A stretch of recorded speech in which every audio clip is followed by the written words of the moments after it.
I have a question to the director, George, and maybe Neil or Bella. I was wondering if you guys consider your art political. If so, how can movies these days help fight the rise of fascism in Europe? Well, I think we live in a divided world right now. And so as artists, I'm always interested in doing things that are apolitical.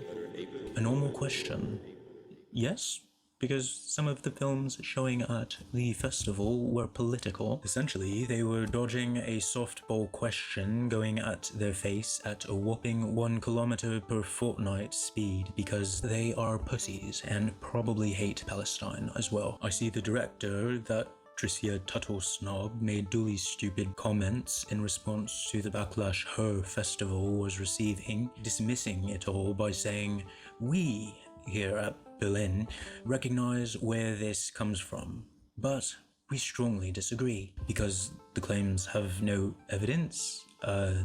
Okay, they were made by anonymous people, and we want to create a platform for films, but also that's safe and fair and can reflect many different perspectives on the world." Basically, she rejects them, as did quite a few judges for the festival, unsurprisingly. But then, what are my thoughts on this, you may ask?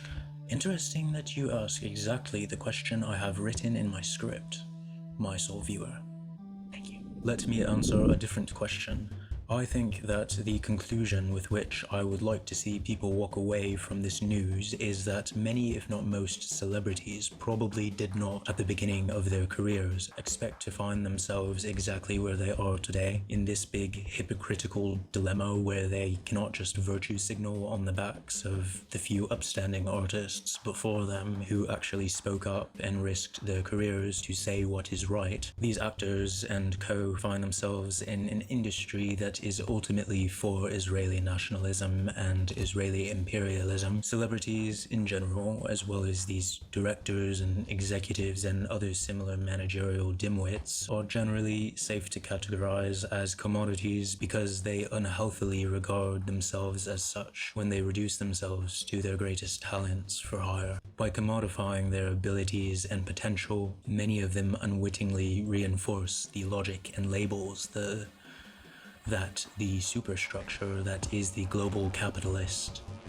So they reinforce the idea that the way things are right now, not just for them but for people in general, is mostly natural and normal, or if it's not natural then it's not going to change anytime soon, regardless of what they say. This makes them conservative, generally.